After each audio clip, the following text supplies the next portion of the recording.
Good morning, everyone. Can you hear me? Great. We're going to get started. So if people could take their seats, that would be great. My name is Judy Applebaum. I'm Director of Programs at the American Constitution Society for Law and Policy, and I want to welcome you all here this morning on behalf of ACS and thank our distinguished group of speakers on the panel for being here with us. ACS, in case you don't know, is a national network of lawyers, law students, scholars, policymakers, and others working to advance a progressive vision of the Constitution, law, and public policy. And one of the ways in which we do our work is to host events like this, briefings on important cases before the Supreme Court. And we think these cases certainly qualify as important, as evidenced, for one thing, by the fact that the Court now has not one or even two, but three cases involving claims by employees of retaliation by their employers when they've complained of discrimination in the workplace. So we're eager to hear what this group of panelists has to say on the subject. One quick request before we start is if you could turn off your cell phones, because we are taping this, and also hold your questions till the end. Our panelists, our speakers, have agreed to save some time at the end for your questions. And so I'm going to turn this over to our moderator, Michael Gottesman, who is a professor of law at Georgetown University Law Center. Professor Gottesman brings considerable expertise in this area of his own. He teaches constitutional law, employment law, labor law, and other topics at Georgetown. Before that, he practiced law with Bredhoff and Kaiser for many years, and he has argued in the Supreme Court himself. And so I will just turn this over to Professor Gottesman, and you can introduce the other panelists and begin. Thank you so much. Thank you, Judy. As Judy said, the Court has granted three cases involving retaliation this year, and considering that the Court chooses to hear only about 75 cases a year, that they would concentrate three of them on this subject says something significant. One of the things we on the panel will try to do today is to talk about what that significance is. And it isn't just this year. The Court has taken a number of retaliation cases over the past several years, and it has been very generous in providing protections for employees against retaliation, in construing the statutes that contain retaliation claims. Virtually every one of its decisions has been at the most protective end. That's not characteristic of all the Court's cases involving other issues in employment discrimination. So the Court seems to have a special interest in protecting employees in this one category. It also is true that over the past several years, the volume of retaliation claims that employees are filing has greatly increased relative to other employment discrimination claims. And hopefully we on the panel will have a little time today to talk about why we might speculate that this increase, and it's quite a continuing increase and quite a visible one, has been occurring. So we have this very distinguished panel of people to talk about these issues. There's an extensive bio for each of them among the materials that are available, but let me just give you a very short highlight for each, and they will demonstrate their credentials in their discussions today. I'll go down, starting to my immediate left. Next to me is Bill Taylor, who's the chair of the Citizens Committee on Civil Rights, the vice chairman of the Leadership Conference on Civil Rights, formerly the General Counsel and Staff Director of the U.S. Commission on Civil Rights. He has been a lifetime advocate for minorities and disadvantaged, and certainly is one of the major figures in the legal arena involving protection of African Americans and other minorities under our legal regime. Next to Bill is Jocelyn Fry, who's the General Counsel of the National Partnership for Women and Families. Her work focuses primarily on employment and welfare to work, with particular emphasis on the problems facing women of color. Next to Jocelyn is Eric Dryban, who was, until 2005, the General Counsel of the Equal Employment Opportunity Commission. He was appointed by President George W. Bush and confirmed by the Senate. He's now a partner at Aiken, Gump, Strauss, Hauer and Feld, LLP, one of the nation's leading firms representing employers in the employment discrimination field as well as in employment law generally.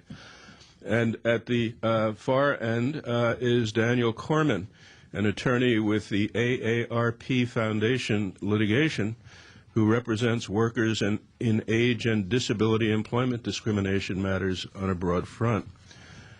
So the court has granted the cert to review 3 cases, 2 of which will be argued next week, the third of which will be argued several months hence because the court just agreed to hear it last year. One case, the one which the court has just agreed to hear, involves the content of the protection against retaliation. That is, what are the circumstances that will entitle an employee to protection, and what kind of employer conduct constitutes impermissible retaliation against that.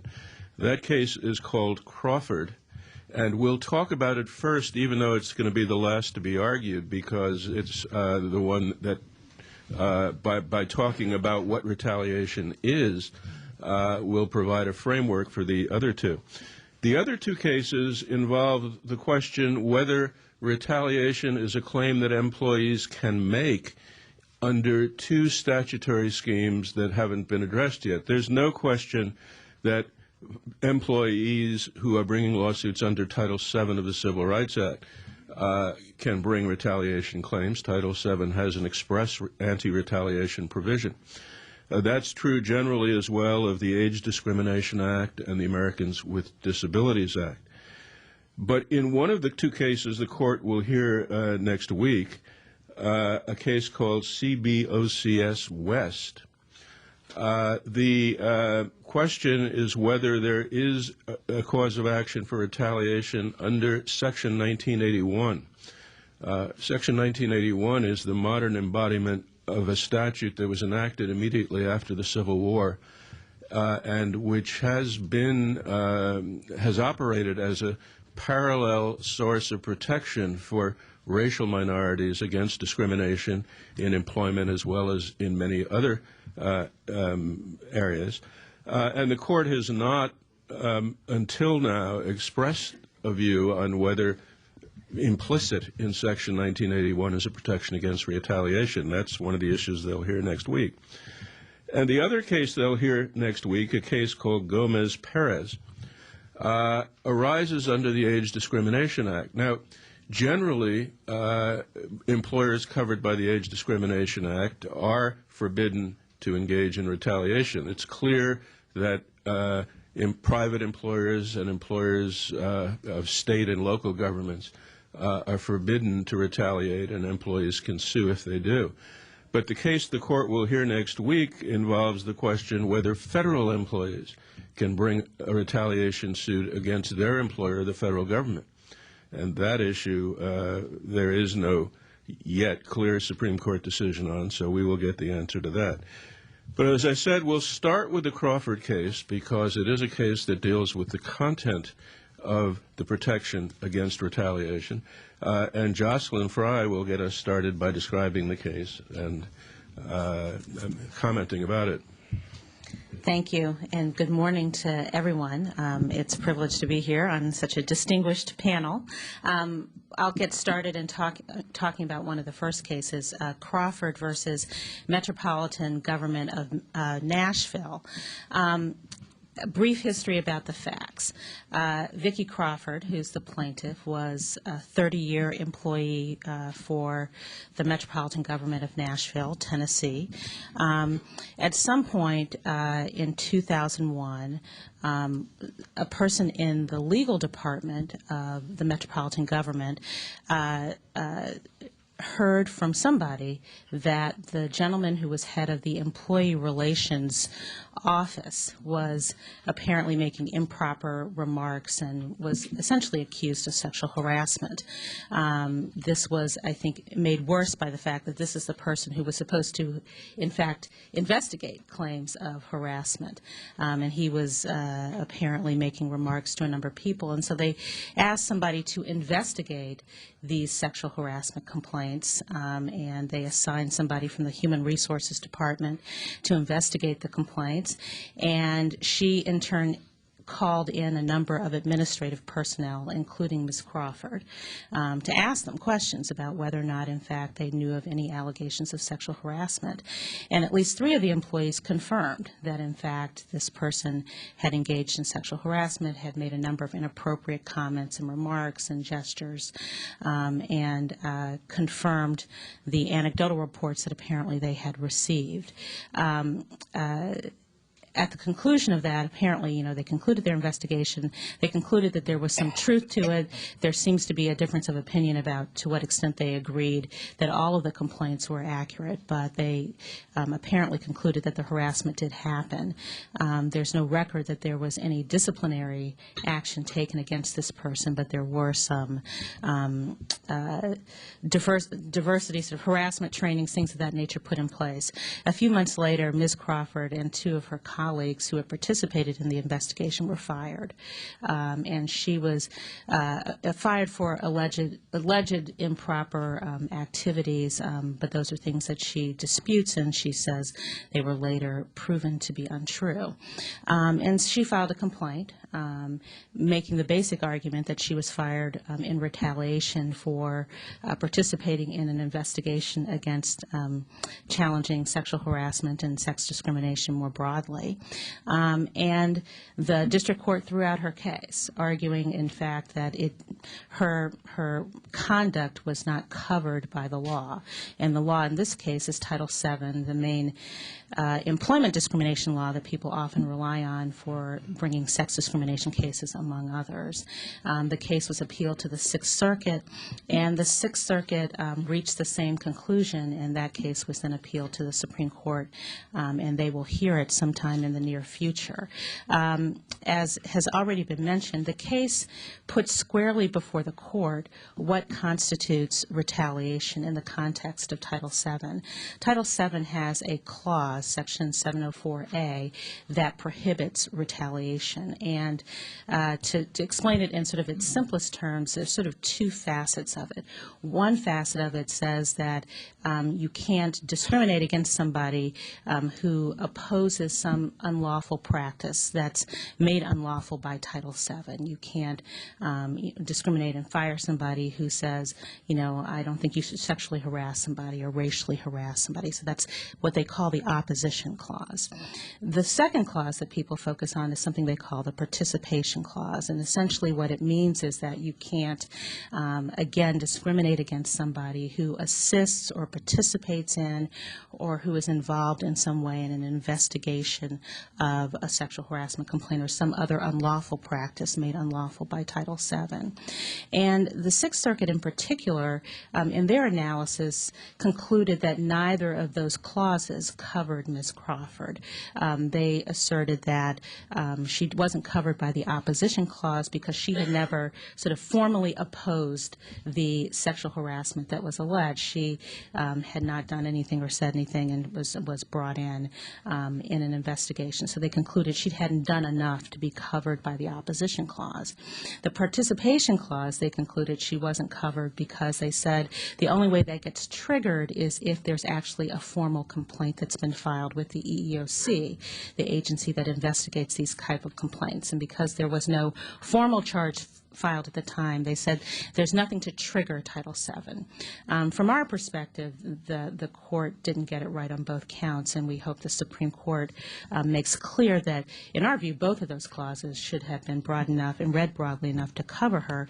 But I want to quickly lay out a couple of issues that I think are important for us to think about. In addition to sort of what are the contours of retaliation under Title VII, there, I would say, 2 broad issues that are raised by the case. One is what happens in the workplace. From an employee perspective, we want to have incentives that people feel comfortable being able to raise complaints of discrimination and participate in uncovering discrimination. This type of case really provides a disincentive to do so because 3 people got fired as a result, and in this case, this particular woman got fired. Certainly she alleges because she participated in the investigation. It also is harmful from the employee employer perspective, every employer, I think, wants to rid their workplace of illegal discrimination. And this case, again, creates a disincentive for finding out sort of the thorough type of information and doing the thorough type of investigation that they might need, because people won't want to participate if they think that they're subject to being fired. It's also counter to the Supreme Court's jurisprudence around sexual harassment, where the incentive is to take some reasonable care on the front end to prevent discrimination. So you want to have an environment where it's open and conducive to a conversation. The other piece that I think is important to flag, and then I'll let my colleagues speak, is the broader implications for women in the workplace. There's a lot of research out there that suggests that women often, in particular, face barriers and feel intimidated or reluctant to bring claims of discrimination. And there's a lot of social science research that sort of backs up that when you talk to a lot of women that they're reluctant to bring up just claims of discrimination because of the impact on their careers, their jobs, how they might be perceived, that type of thing. This case will do nothing to remedy that problem. And then the last piece that I'll mention, and it was already mentioned that there are a lot of retaliation cases out there, and one of the phenomena that's happened, and Eric can certainly speak to this at the EEOC, is that there's been a sharp jump in retaliation cases generally over the past 15 years. They've increased, they've almost doubled, at least over 80, almost 90% since 1992. And in particular, when we actually looked at the data, we were fortunate enough to get the EEOC to give us some data on their retaliation claims. We got that data broken down by race and ethnicity and gender, and what we found is that the rise in the claims was driven primarily by claims being filed by women, that the vast majority of claims that were being filed and the growth was happening in claims that were being filed by women. And when you broke it down by race and ethnicity, that was even more so true for women of color. And what it said to us is that something may be happening in the workplace that has a gender component to it, whether it's women, feel that they are more likely to be retaliated against, whether they're experiencing something. I think those are open questions that we would want to look at more closely at. But I think all of that data suggests that this case has a lot of important facets to it that have implications not only for how we interpret retaliation, but also what happens in the workplace and how we ensure that people can operate in an environment that's free of discrimination. Well, Eric, you've been invoked, both to talk about the growth of retaliation claims at the EEOC. Also, can you tell us where the EEOC stands on this case? And is there another side to this case? Jocelyn has laid out why this case ought to come out in favor of finding retaliation. What would be the arguments on the other side here? Okay. The arguments on the other side would be that the language of Title VII does not strictly apply to an internal investigation of this sort when an individual like Ms. Crawford did not herself object to any unlawful conduct, but rather simply described what she experienced as part of an internal investigation. That is, the argument against it, I'm not saying I agree with it, but the argument in favor of the employer is that, number one, no one had filed a charge. As Jocelyn said, there was no charge pending.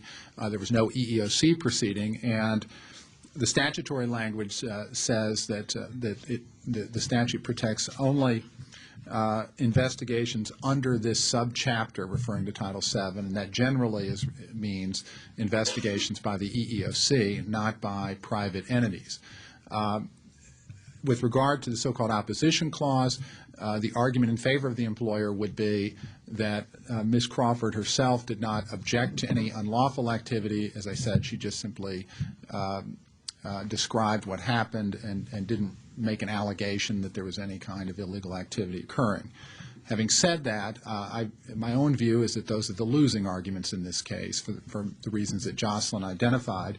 The Equal Employment Opportunity Commission with the Solicitor General of the United States has filed a brief in favor of Ms. Crawford and her position.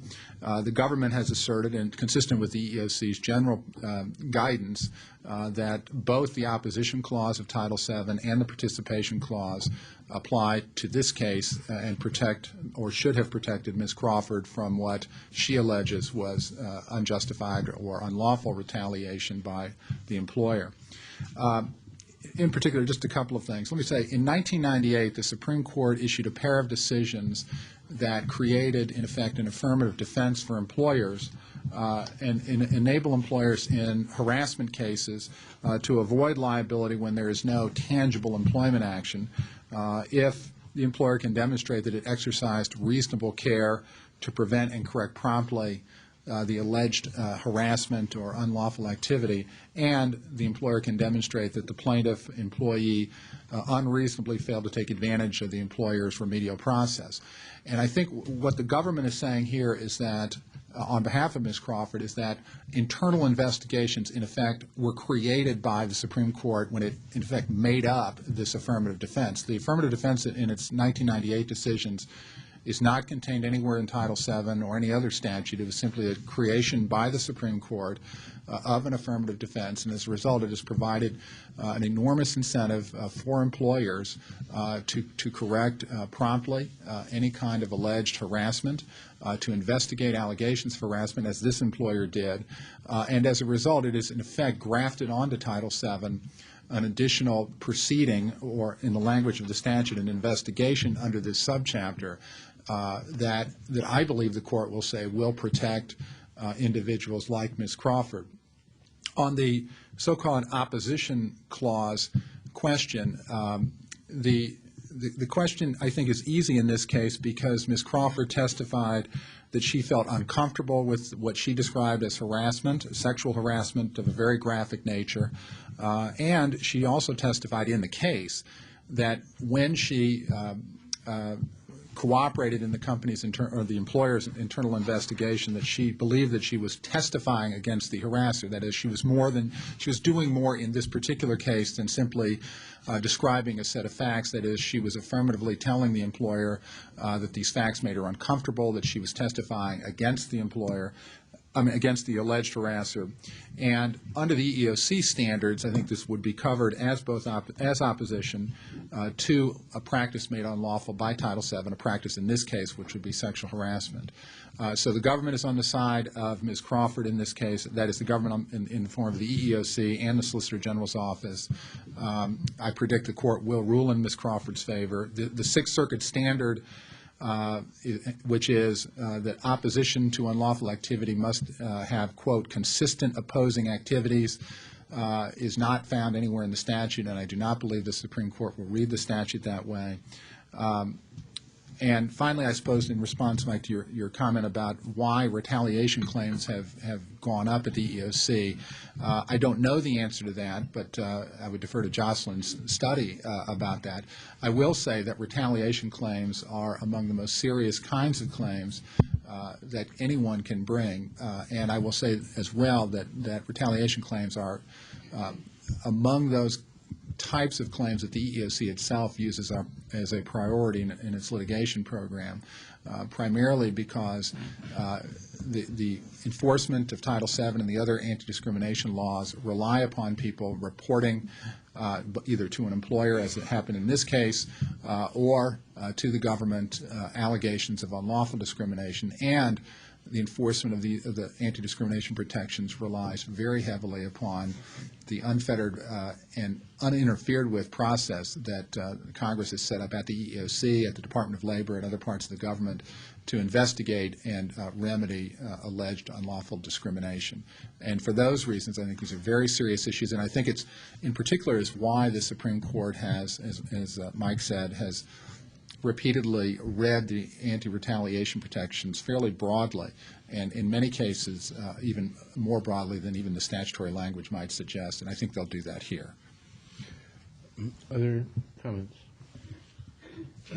I just have a couple quick points. I would put it in a way, I think, for one thing, I was feeling optimistic about this case, and the fact that Eric has making predictions makes me even more optimistic that this will come out right, even though going to the Supreme Court is not where plaintiffs' lawyers usually go to get a summary judgment overturned.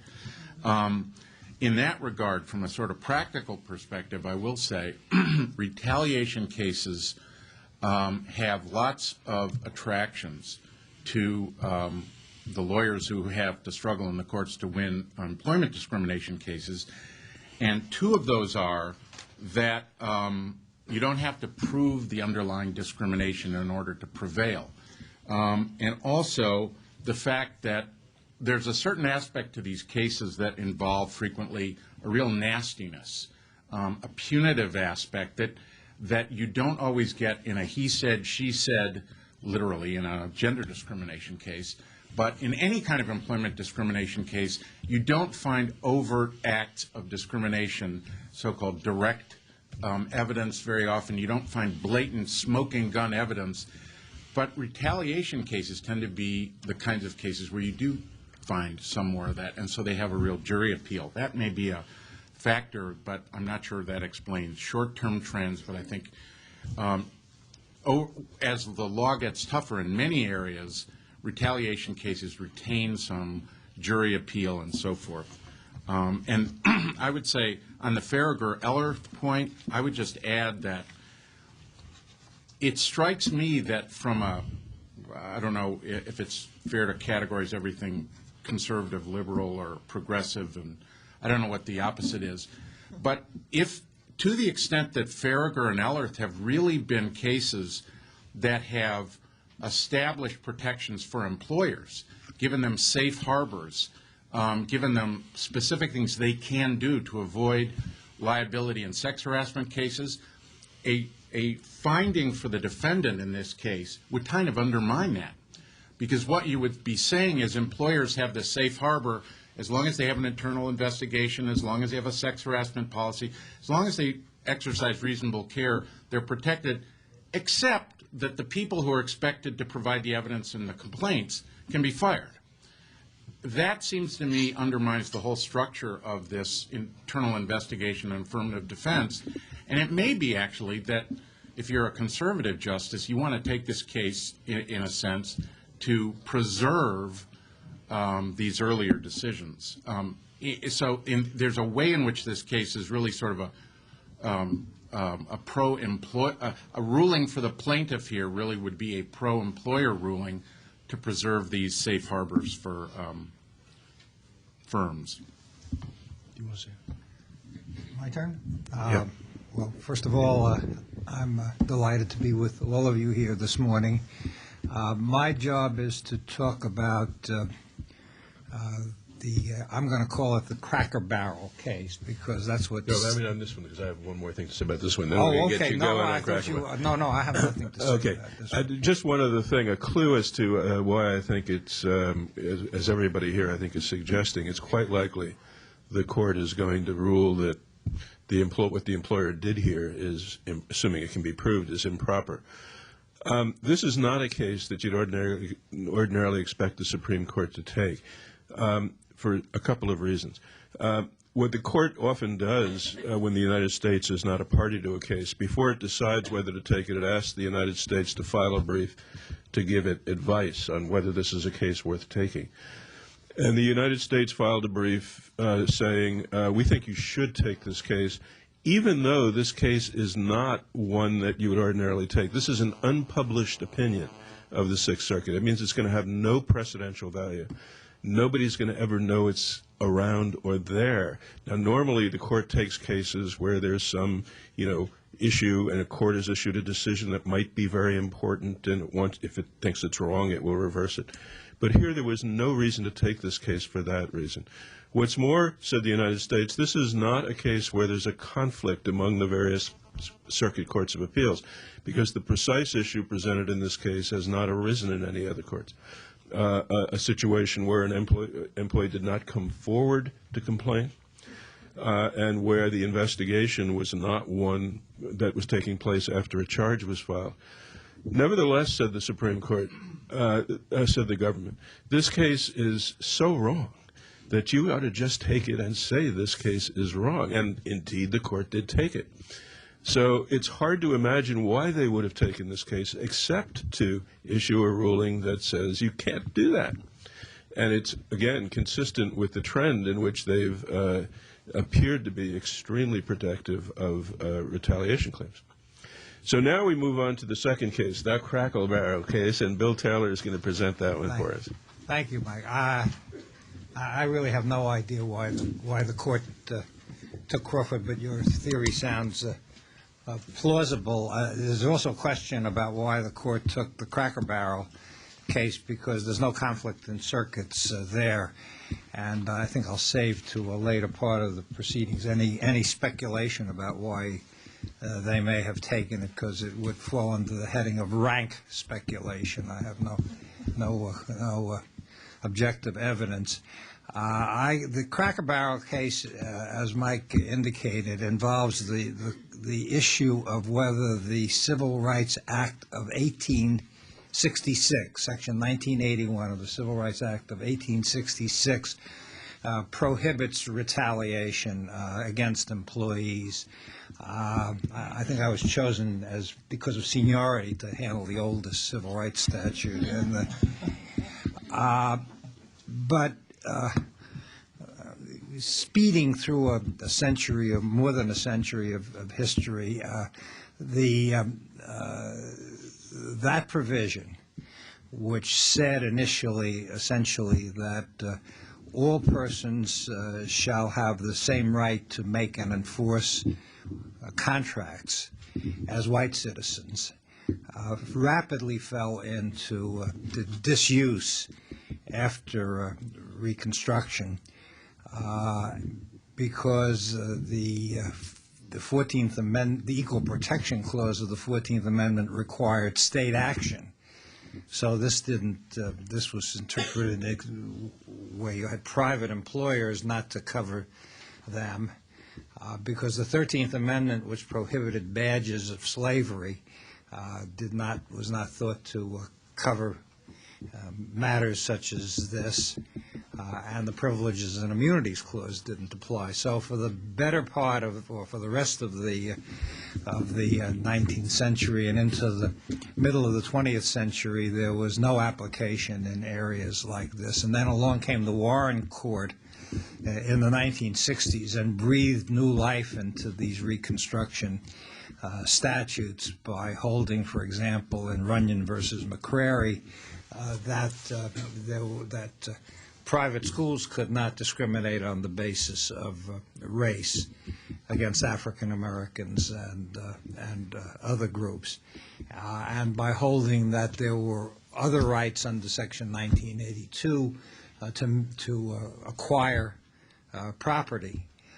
So you had a new jurisprudence in the mid-1960s. And to some degree, it ran parallel. I think Mike's mentioned this, that in the area of employment, you got an employment discrimination statute, Title VII, but the make and enforce contracts also was a useful tool, separate tool, for pressing employment claims. In 1988. The Supreme Court took a case called Patterson versus McLean Credit Union, which involved the question of whether an African-American woman who was hired by a credit union would have a claim if she was verbally abused after she was hired on the job. I dug into my files and I found a brief that was filed by Edward Levy, former Attorney General of the United States, Larry Tribe at Harvard, the law firm of Wilmer Cutler and Pickering, and myself, on behalf of 65 senators, headed by Senator Edward Kennedy, and 118 members of the Congress, saying that, urging that Mrs. Patterson's claims be protected. Despite all that firepower, we lost, and the Supreme Court, by a vote of 5-4, held that making and enforcing had only to do with what were the terms of the contract at the beginning and didn't cover anything after that. The Congress went into action and dealt with not only the Patterson case but several other important cases, mostly employment cases at the time, like Ward's Cove, and passed the Civil Rights Act of 1991, which is filled with references to overruling Patterson, and which amended the law to talk about not just about the making and enforcing of contracts, but, quote, the enjoyment of all benefits, privileges, terms, and conditions of the contractual relationship. I should note that in the dissent in the Patterson case, it was written by, you won't be surprised, by Justice Brennan, and he pointed to the legislative history of Section 1981, which included congressional consideration of evidence that freed slaves who were hired for jobs were being whipped on the job. He said that this was a clear indication that Congress was not limiting the statute to jobs at entry, and he added that if Mrs. Patterson had been told in advance that she could have the job but would be racially abused, she would not have had the same rights as white persons to make and enforce contracts. So that's been the status of the law since, and now we have the Cracker Barrel case, in which the plaintiff, Humphreys, claimed that he suffered retaliation because he complained about racial discrimination at Cracker Barrel. The Sixth Circuit held that the 1981 statute covered retaliation claims, and the Supreme Court, as I've said, has now granted cert. Among the briefs filed is an interesting one filed by a number of historians, including Daniel Levering Lewis and James McPherson and Leon Litwack, who detail the evidence of violence against freed slaves in the 1860s that was submitted by the Freedmen's Bureau and others to Congress when it was considering the Civil Rights Act of 1866. The Justice Department has written a strong brief supporting the claim of the employee. So that's the status of the case right now. I guess since maybe because I'm an advocate, I'm hard put to see what the case. I read the briefs on the other side, and Jocelyn and I and other people in the Leadership Conference on Civil Rights, which is the coalition of about 200 civil rights organizations, filed an amicus brief. I think the case on the other side comes down to the fact that if Congress wanted to say, did not use the word retaliation in the statute and in the amendments in 1991, and if it wanted to cover retaliation, it should have used the actual word retaliation. So that's where it is, and we will find out in due course why they took the case. All right. Bill, why should we care whether there's a retaliation claim under 1981, since there clearly is a retaliation claim under Title VII, and any African American who suffers retaliation can use Title VII? What does 1981 give Kim that Title VII would not? Well, in this case, it gives a longer statute of limitations, and that I believe, in fact, that Mr. Humphrey was out of time on the Title VII statute of limitations, and so if he had a claim at all, it was relegated to Section 1981. There may be other advantages, but that certainly was a prominent one. And maybe that has to do with why the court took the case. I mean, they're not wildly, I'm told by my employment specialist friends, they're not wildly enthusiastic about about employment discrimination cases, and certainly handling 1981 cases enlarges the field of cases that they will have, although, as you've said, retaliation cases are cases they haven't minded having over recent years. Also, I guess I detect in the decisions in the 1980s, which included Patterson, a kind of backlash, if you like, against the Warren Court for having resuscitated these statutes, and it wouldn't be totally surprising to me if the court we have right now had these negative feelings as well. As I say, we'll find out. Yeah, one other advantage of 1981, Title VII has a cap on the amount of damages that you can recover. Correct. And 1981 does not. So an employee who really has a potentially large damage claim would be and retaliation claims could give rise to large punitive damage awards. So that there's a real opportunity for more money here.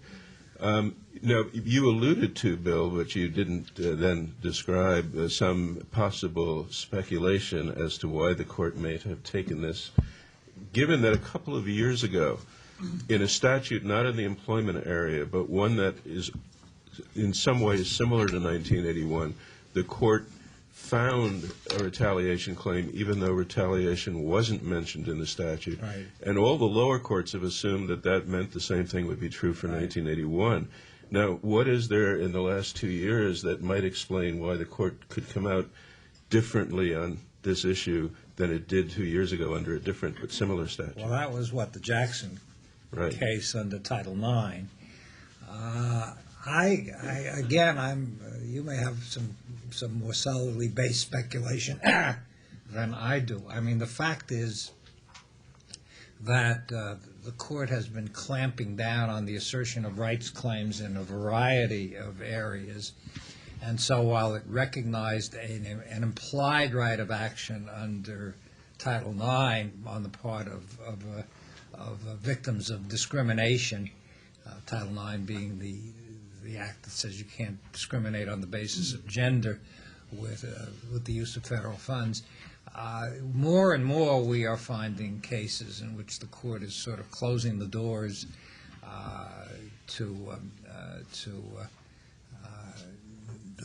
using various ways of closing the doors. I don't know how rational all of this is. There is not a huge volume of litigation, is there, Jocelyn, under Title IX? There's some.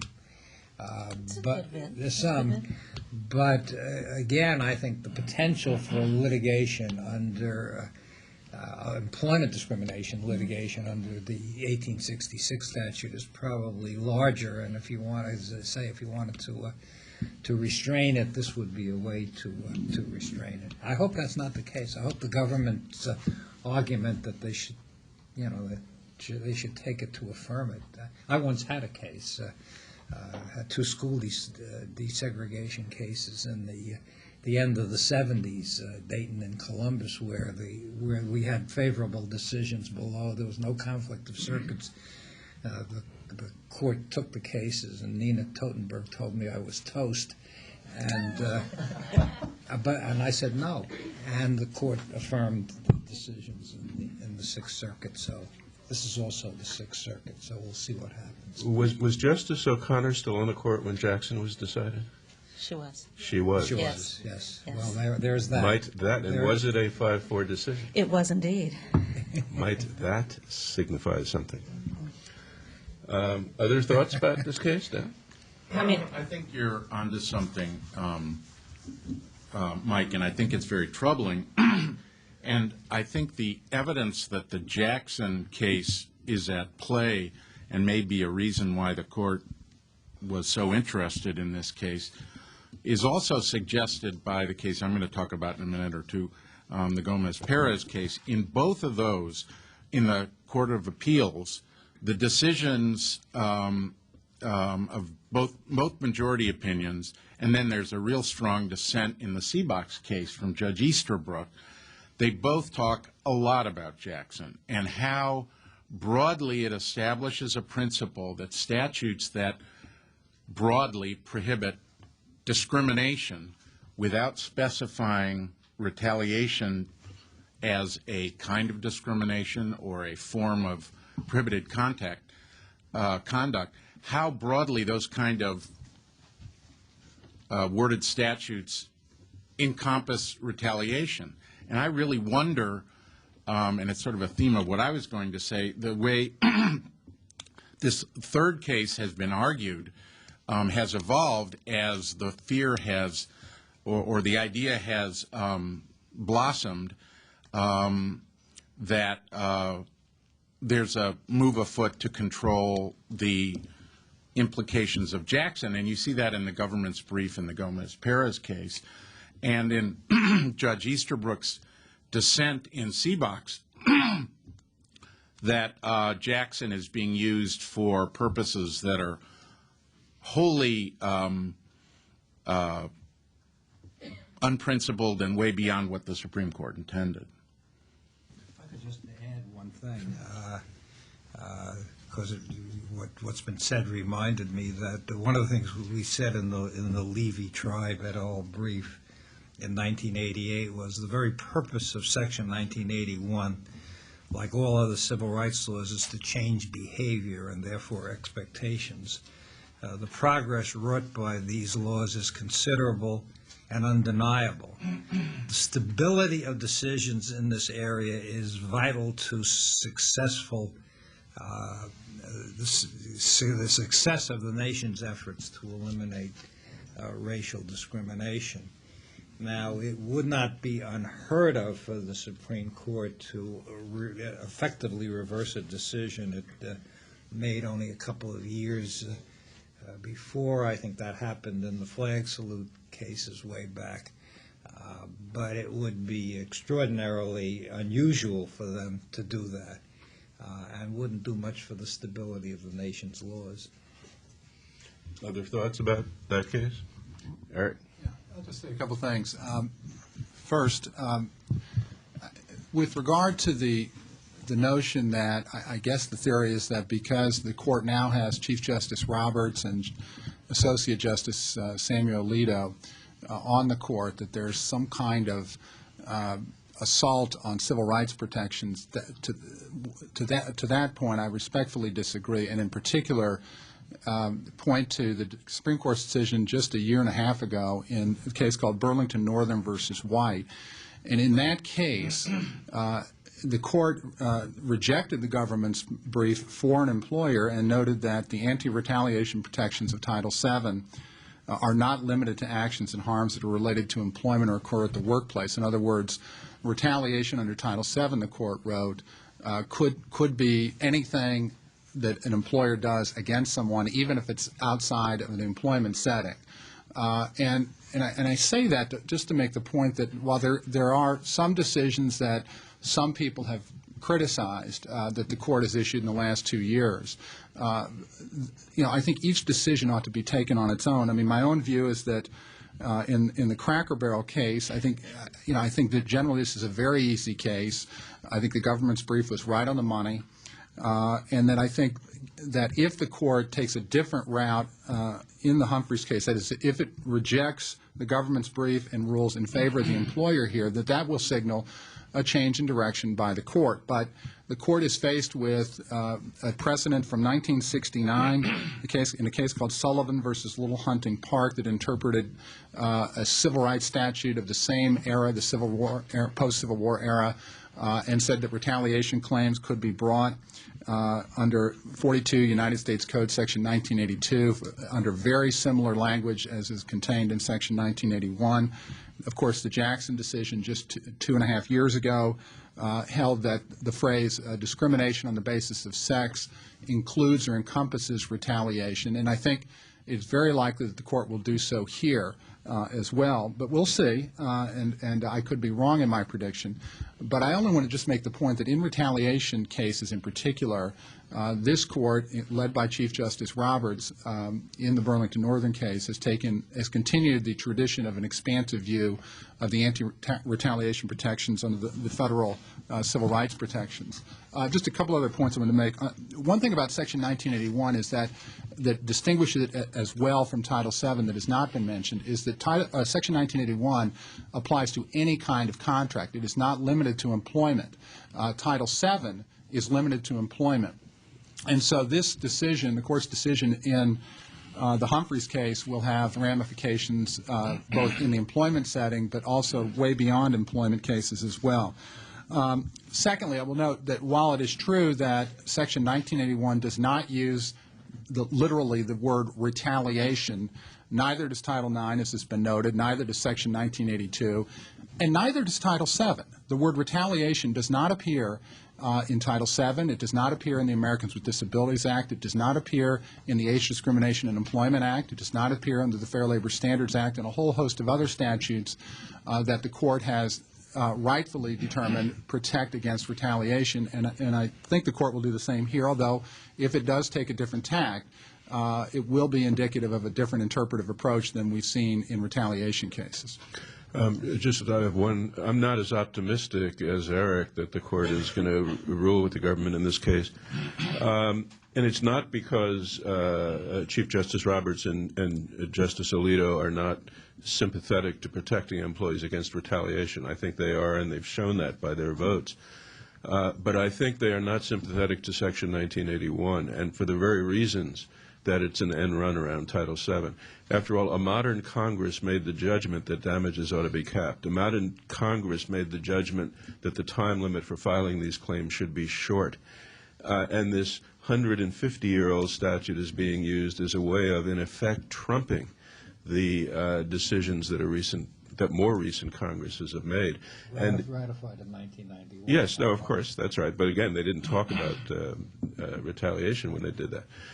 So that I think there is among some conservatives a notion that this statute we should be more grudging about. We are not depriving anybody of a retaliation protection they would otherwise have under Title VII. We're just saying use Title VII to do it. If they vote against the plaintiff and the government in this case, it will be that reason, not because they are unsympathetic to employees who are suffering retaliation. So the third of the cases, also to be argued next week along with Seabox, is Gomez-Perez. Daniel, you want to lay that one out for us, please? Sure. A couple of things just at the outset. I'm struck by how the last two cases were described, at least by some of the folks up here, as easy cases, or where there's reason to be very optimistic that the plaintiffs will prevail, the employee will prevail. I think for a number of reasons, the Gomez-Perez case is a tougher one, if only because the government that's been described in the last two cases is right on track, and understanding the history of protections for various protected groups in regard to retaliation is on the employer's side, the employer being the federal government in this case, the U.S. Postal Service. So the government, in defending its own employer prerogatives, has taken what I think is a very regressive and actually in some ways quite shocking position that federal employees, unlike all others who are protected by the Age Discrimination and Employment Act, just simply don't have any protection whatsoever under the Age Act for retaliation. So the government's against the plaintiffs in this case. Now, having said that, I will admit that AARP supported the petition for certiorari in this case, so we only have ourselves to blame, I suppose, if it comes out the wrong way. But in brief, the facts are the relevant facts are pretty simple and really only significant perhaps for demonstrating one of the reasons our organization is interested in this case, and it's sort of a broader theme of the need for flexibility in our employment laws to care for family and aging parents, issues raised by the FMLA. And that is because this case involves a longtime postal worker who worked for 10 years in New York, and then like what I understand are called like good New Yorkers, she moved back from New York to Puerto Rico, where her family lived. After spending time in New York, she went back to Puerto Rico and transferred to a postal station where she stayed for another 5 years until her mother became ill. And she sought a transfer to move closer to where her mother was living so she could care for her mom and continue to work. And the only available position was a part-time position. And so after some short period of time, it's not completely clear to me, but I think it's more like weeks rather than many months, Ms. Gomez Perez sought a transfer back to her old job. And the facts sort of diverge at this point. This is also a case that has not been tried, but what Ms. Gomez Perez says is that the fact that her former supervisor didn't like her very much, largely because she was older and showed some infirmities of age, perhaps, in terms of her physical vigor, used her having transferred to a part-time position as a way of essentially pushing her out, and refused to transfer back to her original position and replaced her with a younger, less experienced worker. And so the case went forward as federal worker retaliation cases have since federal workers had a claim under the Age Act, got it in 1974. This case went ahead as cases have for essentially almost 35 years, and the government defended on the ground that Ms. Gomez Perez hadn't made out a prima facie case of discrimination. But lo and behold, in a reply brief, for the first time, the government raised a jurisdictional defense and said, well, aside from all the questions of whether the plaintiff had made out an adequate case on the facts, she also is barred by the doctrine of sovereign immunity from raising a claim because she's suing the federal government. And we all know that sovereign immunity causes statutes to be strictly construed, and this part of the age statute says nothing about retaliation. Too bad, so sad. And the district court bought this jurisdictional defense, which there's further irony because when the case went up to the First Circuit, the First Circuit sort of slapped down the jurisdictional defense and said the Postal Reorganization Act, I forget the date that was passed, but clearly waived sovereign immunity. It said that Postal Service can sue and be sued. This is not a serious barrier. But by then the government had also developed a second theory. Again, for the first time in over 3 decades, the federal government was defending against a retaliation by claim, saying there was no retaliation claim for federal workers. Now, I say it that way because the and Eric can probably correct me here if I'm not getting this right. The EEOC has an enforcement mechanism for federal sector employment discrimination cases under a number of statutes. And that regime is governed by regulations that are issued by the EEOC. And before the EEOC took over this responsibility, the Civil Service Commission was responsible, and they issued regulations governing this process. Since the federal workers were covered by the ADEA, regulations consistently have said that federal workers have a retaliation claim. And so, in thousands and thousands of cases, workers have been able to take claims through the federal enforcement process of the ADEA and assert retaliation claims. And they have been adjudicated over and over and over and over again by the federal government's enforcement agency.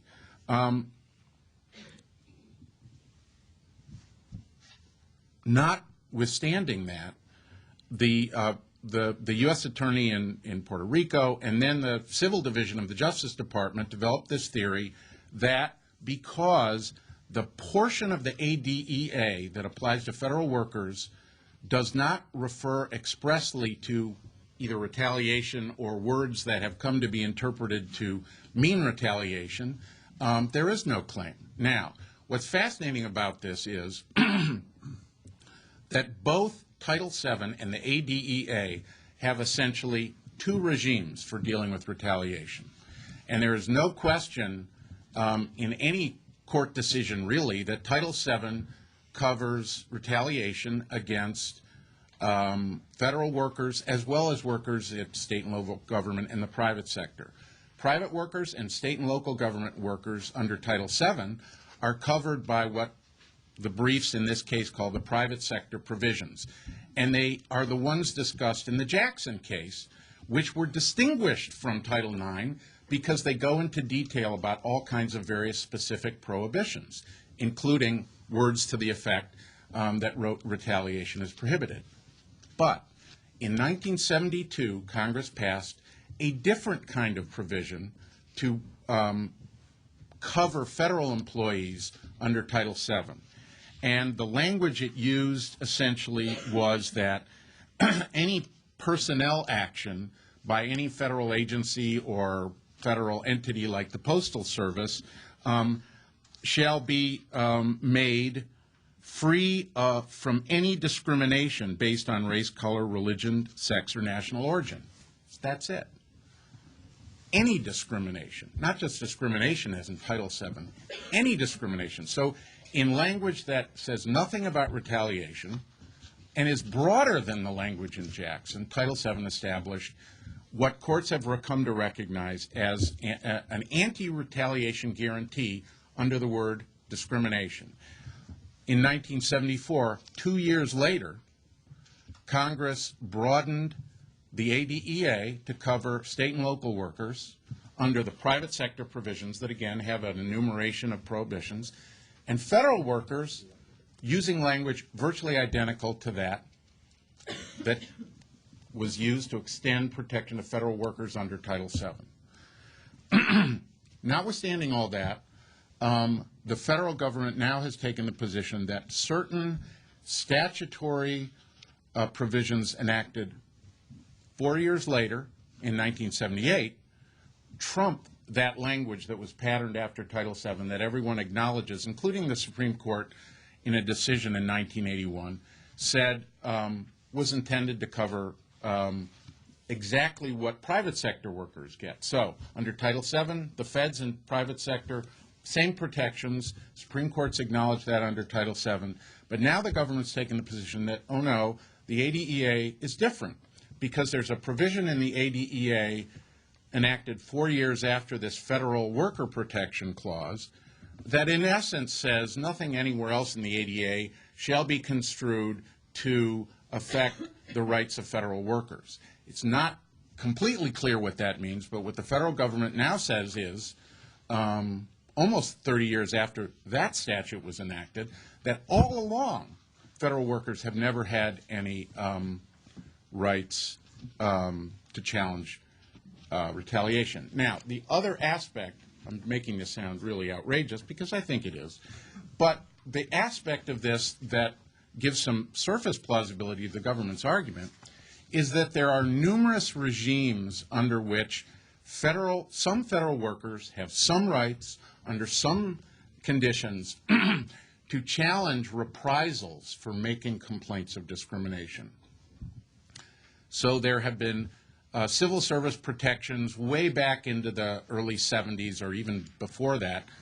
And then in 1978, the Civil Service Reform Act established a whole new set of rules. And so what the federal government is saying is, notwithstanding the fact that we had a different position for over 30 years, we've now discovered that all along Congress intended older workers, unlike women, any whites or blacks or people with race claims, national origin claims, Congress intended older workers to go through this separate administrative review process that has fewer remedies, doesn't apply to some federal workers, and has other limitations.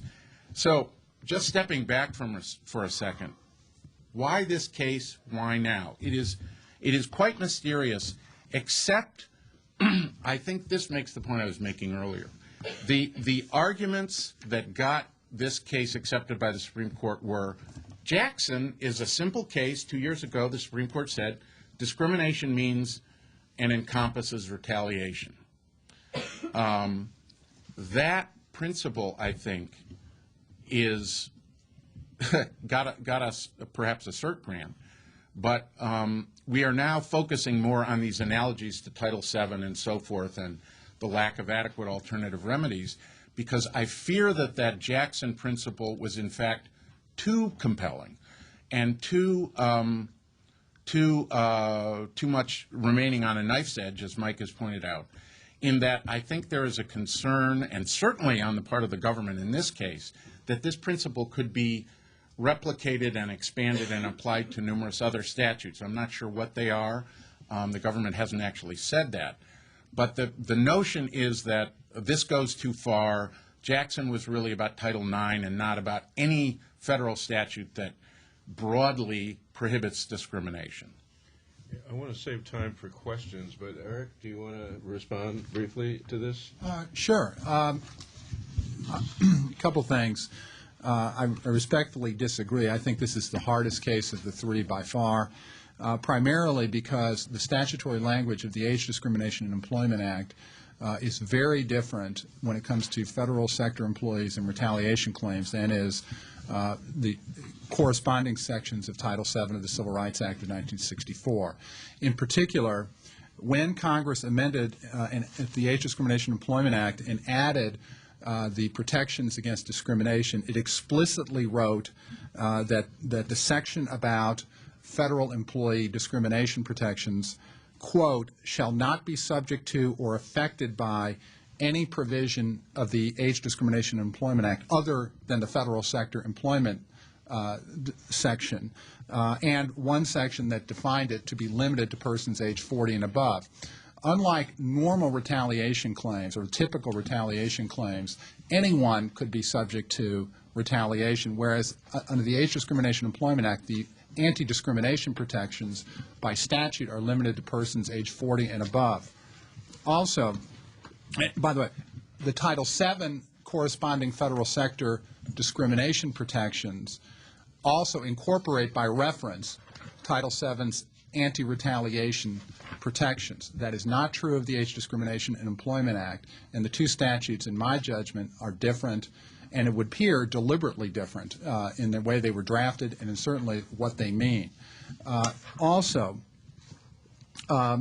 when Congress amended the Age Discrimination in Employment Act to add the federal sector anti-discrimination protections, it also amended the Fair Labor Standards Act and explicitly made the federal government subject to the anti-retaliation protections of the Fair Labor Standards Act. It did not do that when it amended the Age Discrimination in Employment Act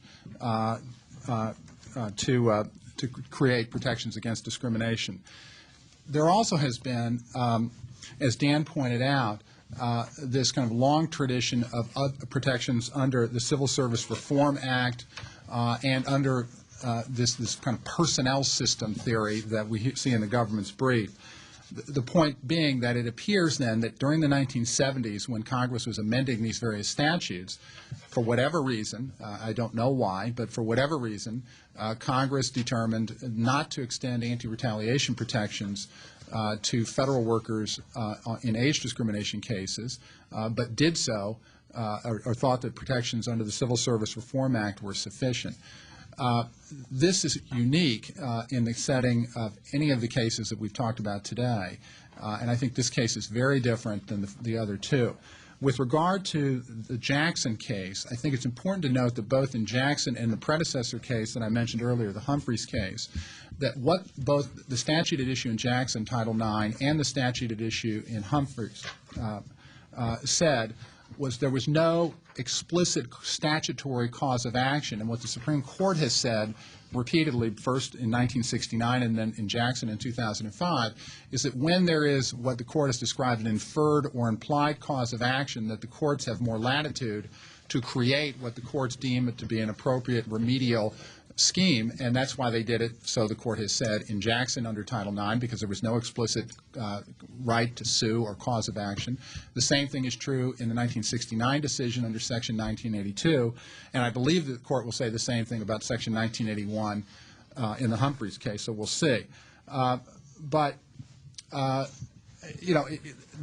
I guess I would just say that I think this is a much closer case, a much more difficult case for the plaintiff in this case, and I think that I don't think the government is making up some ludicrous theory or something of that sort at all, and I think the government's argument is very powerful. We'll see if it persuades the Court. I don't know what the Court will do. With regard to EEOC's regulatory interpretations of the Act, the only thing I will say about that are 2 points. Number one, the EEOC has never explicitly, by regulation, interpreted the federal sector age discrimination protections to extend retaliation protections, number one. And number two, its compliance manual does describe the state of the case law, which I do agree with Dan, has generally said that retaliation claims under the federal sector provision can be brought and are viable. So if the Court goes with the government here, it is possible that its decision would reject at least the compliance manual position of the EEOC. But I guess Dan and I would part ways under the view that I think this is a much tougher case for the plaintiff than the other two. So we'll see. I just have to say, though, Eric, the provision that you said was enacted in 1974 was not acted in 1974. I didn't say anything was enacted in 1974. These statutes were amended throughout the 1970s. No, but you said that the provision that is very different, which limits the application of the federal sector provision, was enacted in 1974 when the whole regime was created. It was enacted 4 years later. So the language that the government is hanging its hat on, the textual language of the ADEA that the government is hanging its hat on, was enacted 4 years after the statute that extended coverage to federal workers. May I respond? Very briefly, because we do want to have questions. I don't think it matters whether the provision I mentioned was enacted in 1974 or 78. I don't believe I ascribed a particular year. The question is what the law is today in 2008, and the statute is on the books. It's been on the books for decades. We'll see what the Supreme Court says about it.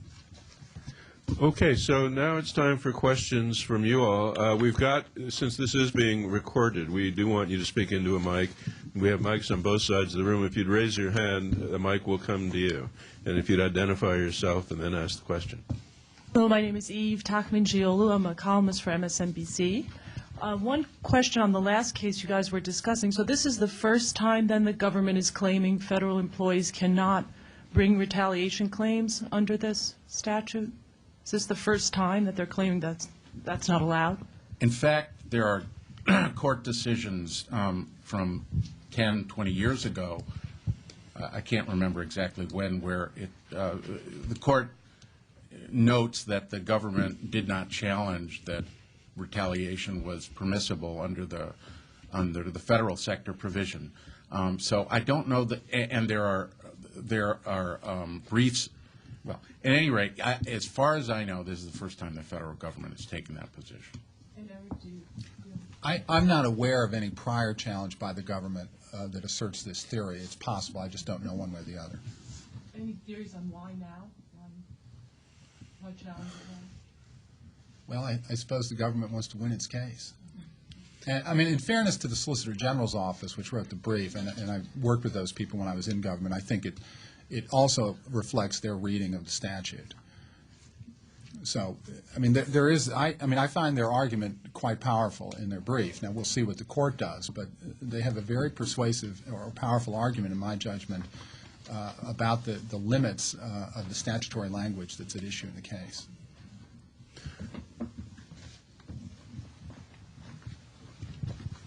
Ken Jost with Congressional Quarterly. If by chance Justice Kennedy holds a decisive vote in any of these cases? What do we know about his record in retaliation cases? Well, he wrote the opinion in the Patterson case, which was a 5-4 decision holding there was no claim of retaliation. But of course, the statute was enacted since then, designed to overturn Patterson. And I don't go into this, look at this argument with the expectation that Justice Kennedy would revert to his 1988 opinion. But I think all of the justices have been, on the substance of retaliation, have been strong in protecting. Right. In the Jackson case, there were 4 dissenters, right. One of whom was Justice Rehnquist. Mm-hmm. So there are the real question: if Jackson held there was an implied retaliation protection under Title IX. This is most important for the 1981 case, the Seabox case. Yeah. The question is whether both Chief Justice Roberts and Justice Alito would align themselves with Justices Kennedy, Scalia, and Thomas. And we don't know what the answer to that is. And it may turn on how they feel about 1981 as a parallel cause of action to Title VII. In part, it seems to me that one of the things that might capture one of them, I'm not saying that it will in terms of persuading them, is that 1981 is more than an employment statute. And while it's true that there's a parallel way to protect yourself against retaliation in employment, namely Title VII, 1981 will apply to a lot of areas where there may not be a parallel statute affording retaliation protection. And if they rule that 1981 doesn't have a retaliation implied provision, that would leave people in these other contexts without any protection at all. Well, I just want to say, Mike, that which of course you know, that Congress, if it thought in 1991 that the statute of limitation under Section 1981 was too long, it could have acted at that time while creating a retaliation claim to reform Section 1981 with respect to the statute of limitations or anything else. And I would want to add, although I don't want to argue it, it's too late, that I am not one who believes that if this decision, if the Jackson decision is turned around by the votes of Justice Roberts and Alito, is for a set of principled, you didn't quite say that, a set of principled reasons. I think if you look over the record of their service in office up to now, you will find that that the facts of cases disappear in a miasma of abstractions. So what people suffer in terms of retaliation on the job or discrimination in the schools somehow gets translated into issues of local control and so on. So I think there will be time enough to argue that if the decisions come out in a particular way. But I'm not ready to have the record stand that these are folks who act out of principle all the time. I just want to piggyback on what Bill said. I agree with much of what he said, and I wanted to make an additional response to the question. I think, if memory serves me correctly, I think Justice Kennedy wrote the dissent in Jackson. So I think that the record of the individual justices, I think, is a little uneven on issues of retaliation, and I think that's part of the reason that many of us are not quite certain how they will come out, although, so certainly we're optimistic. I also want to piggyback on what Bill said, because I feel like we've been focusing a lot on the technicalities of these laws and the provisions, and that's where the court will look. But I think we can't lose sight of the fact that these are statutes that are supposed to work for real people. Most people don't get this stuff. And so on some perspective, and I think Bill is quite right, these laws have to work for real people. And so for most people, when they hear about somebody who tells somebody about discrimination and then they get fired, that just doesn't make sense to them. And so I think that while we want the court to look to the contours of the law and the specifics of the law, we also recognize that we don't want the justices to look to distort the laws to a level of abstraction so that they become unworkable for real people. And I think that many of us have grave concerns about the two newest additions to the court and whether or not they will do so. We can be optimistic. We all want to be positive. I think we don't necessarily share the same level of confidence about whether or not they will do so. Mark Sherman with the Associated Press. Can you talk a little bit more about what explains the consistent rise in retaliation claims? And then also, is there a corresponding increase in the number of these claims or the percentage of claims that are sustained as well as simply filed? That's a good question, and I wish I had a perfect answer to it, but I don't. One of the realities is that when you see a rise in claims of any sort, it can mean a number of things, and I'm sure Eric can attest to this. On the one hand, it could be signifying a rise in actual discrimination in the workplace. It also could be signifying the fact that people are more aware of the law. I think we don't quite know. Our assessment based on the data that we saw, and what we did is we went to the EEOC and they very graciously gave us some unpublished data that they didn't have over a 10-year period, and they broke it down by, as I said, race, ethnicity, gender, and we looked at the trends over time. And what we found at that time with retaliation claims is that there was a jump of almost 100% in those claims, and that when you broke them down, in particular by gender, there was a difference, and that the bulk of the claims that were really rising and the jump in claims was really a reflection of the fact that there was a sharp increase in claims being filed by women across all races and ethnicities. I don't know if we had the data on how many of those cases, those claims were then resulted in actual case filings or reasonable cause findings. I have to say traditionally there are a high number of claims filed, and a smaller percentage of those the EEOC finds there to be reasonable cause, and we can sort of agree to disagree about why that happens or not. But we don't have the information on how many of those cases actually ended up in court and what resulted in them, what results occurred. We just know that the rise happened. Our best assessment is that there are a mix of things happening, but we at least assume that part of it is that people are filing charges because they think that they're experiencing discrimination. And the fact that it's going up sharply at least is an indicator to us that there's something worth exploring in more depth. And whether or not it's attributable to a particular industry, we didn't have industry data at the time, is something that we thought ought to be looked at. It was, suffice to say, significant to us that there was a significant gender difference. And we didn't know whether that was attributable to the types of jobs that women have and whether they are more frequently considered targets for discrimination. That's certainly possible. I think there are a lot of open questions, but the main thing was to put those questions on the table. Just a couple of observations, and this is speculation. I don't have data. Retaliation claims are much easier to prove than most employment discrimination claims, because you have a very powerful fact, which is timing. That is, the employee engages in some complaint or opposition or whatever, and then shortly thereafter suffers an adverse employment action. So you have a very powerful indicator of bad motive, which you don't have in most Title VII cases.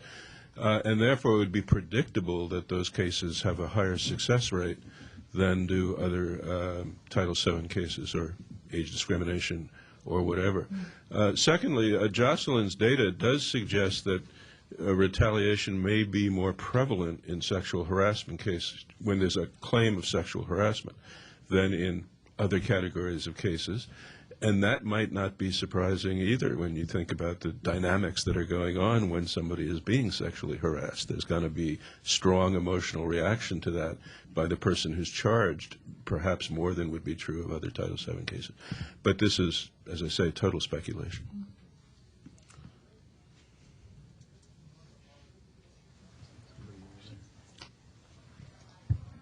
Yes, hello. With regard to the Gomez-Perez case, I was wondering if the government is arguing that the statutory provisions were deliberately structured in such a way as to provide different protections for federal workers under this statute, have they made a plausible argument as to why Congress would have done that, why they would have wanted it to be the case, as opposed to this being, simply an accident of drafting or an absurd result? No. But The only thing I can say is, I don't know whether this was an accident of drafting or deliberate. I don't know personally either way. What the government says is that for whatever reason, there is the Civil Service Reform Act mechanism in place that provides protection against retaliation. And according to the government's brief, that Congress had that provision or had those protections in place, that federal employees are protected against retaliation and age discrimination cases by the Civil Service Reform Act and that administrative mechanism. And that's the gist of their argument. Now, whether that was a conscious choice by Congress or more than one Congress that amended the Act over various times, I don't know, but that's the gist of their argument. let me just summarize very quickly some arguments made in the brief, amicus brief by the National Treasury Employees Union in Gomez-Perez, which basically says that before the 1978 Civil Service Reform Act, the appeals system for federal employees was designed by the executive branch, and unlike the current statutory system, could be unilaterally revoked by the president. That isn't an equal protection to a federal statute like the ADEA.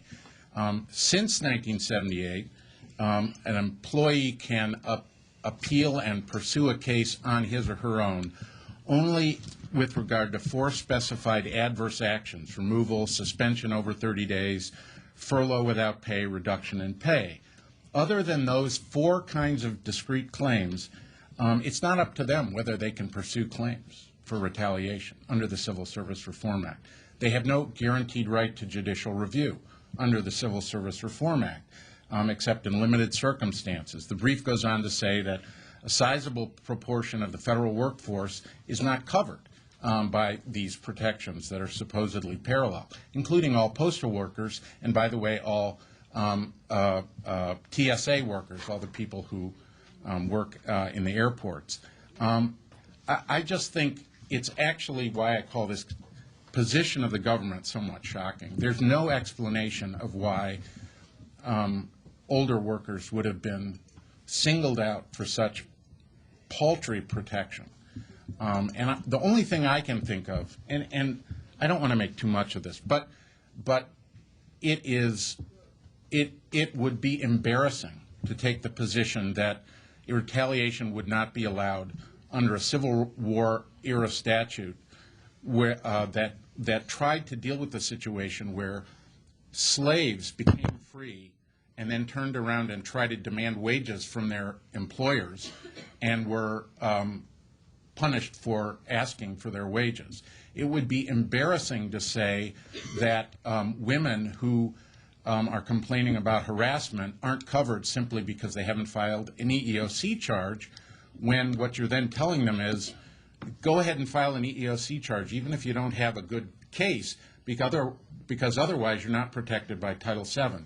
But apparently, if you're just a bureaucrat, an older bureaucrat, apparently your rights are not as important that the government can engage in what I think is very well argued. I mean, the Solicitor General's office, no doubt, they're brilliant lawyers, but the brief has an air of unreality to it. There is no explanation of why 2 years after Congress did what it did in Title VII, it would have done something completely different based on a very voluminous record that these civil service protections were not very effective. Except that's what Congress did. I mean, it may not be rational, my sympathies are with what Dan is saying, but for whatever reason, Congress has very different provisions that it enacted with regard to age discrimination protections in federal workplace than it did under Title VII. At least that's the assertion. Well, I mean, it's right in the statutory language. It's not in the language that was passed until 4 years later. And you can't say that Congress acted for mysterious reasons based on language that's identical to broad sweeping anti-discrimination law, because 4 years later they enacted another provision that somehow limited a law they enacted 4 years before. Without ever saying, we explicitly wanted older workers to get less protection. In fact, there are a number of provisions that are specified under the private sector provisions of the Age Act. Like, you can't use the word, you can't use express references to age in advertising for private workers. That's nowhere in the federal sector provisions of the Age Act. Now, does that mean that the federal government can advertise for workers for federal agencies and make explicit references to limits on the age of the workers they're trying to solicit, and that wouldn't be prohibited by the Age Act? That's the implication of the interpretation the government is making, which is that anything specific in the protections for private workers doesn't apply to federal workers. No court has ever suggested that some of these specific provisions, like prohibiting use of reference to no one over 40 need apply, which is what used to happen in this country. No one has ever suggested that because that's in the private sector provisions of the ADEA, that kind of protection against that blatant age discrimination doesn't exist for federal workers. Yet, the government argues somehow retaliation is not protected. You can't square those. And I would say it's a clever legal argument that has no basis in any kind of practical understanding of how the age discrimination laws work. We are sadly at the end of our time, and want to thank all the panelists for a great presentation.